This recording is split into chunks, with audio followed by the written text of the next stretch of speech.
বামেরা, আমাদের বাংলাতেই বামেরা, তারা কি সুন্দরভাবে দেখুন তৃণমূল কংগ্রেসকে হেল্প করে দিচ্ছে। পুলিশের ভূমিকা নিয়ে কি বলবেন? এই প্রথম তো এই বাংলাতে ঘটনা ঘটেনি, ডেইলি এইসব ঘটনা ঘটে চলছে, তো সেগুলোর ওনার কাছ থেকে বেশি কিছু আশাও করা যায় না। তো আজকের যে ঘটনা, সেই ঘটনার সবচেয়ে বড় বিষয় একটা বেরিয়ে আসলো, 4 জনকে অ্যারেস্ট করেছে, সেই করেছে আলাদা বিষয়, ঠিক আছে।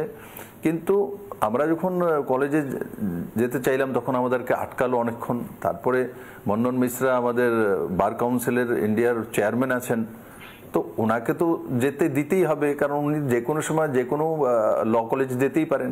এই যে মনোজিৎ ধর যে মেইন অ্যাকিউজড বলা হচ্ছে, তো ওই কলেজের মধ্যে যে রিক্রুটমেন্টটা ওর হয়েছে, যে রিক্রুটমেন্টটা ক্যাজুয়াল স্টাফে, তো ক্যাজুয়াল স্টাফে হোক আর পার্মানেন্ট চাকরি হোক, যাকে নেওয়ার সময় পুলিশ ভেরিফিকেশন করতে হয়, তার 2011 থেকে ট্র্যাক রেকর্ড, তার শ্লীলতাহানির কেস আছে, তার উপরে নন অ্যাভেলেবল সেকশন রয়েছে, পুলিশকে মারধর করার কেস রয়েছে, বিভিন্ন ড্রাগসের পেডলারের কেস রয়েছে। এই সবগুলো কেস থাকার পর অশোক দেব যে এমএলএ আছেন তৃণমূলের, উনি হচ্ছেন গভর্নিং বডির চেয়ারম্যান, ঠিক, ওনার দ্বারা ওখানে রিক্রুটমেন্ট।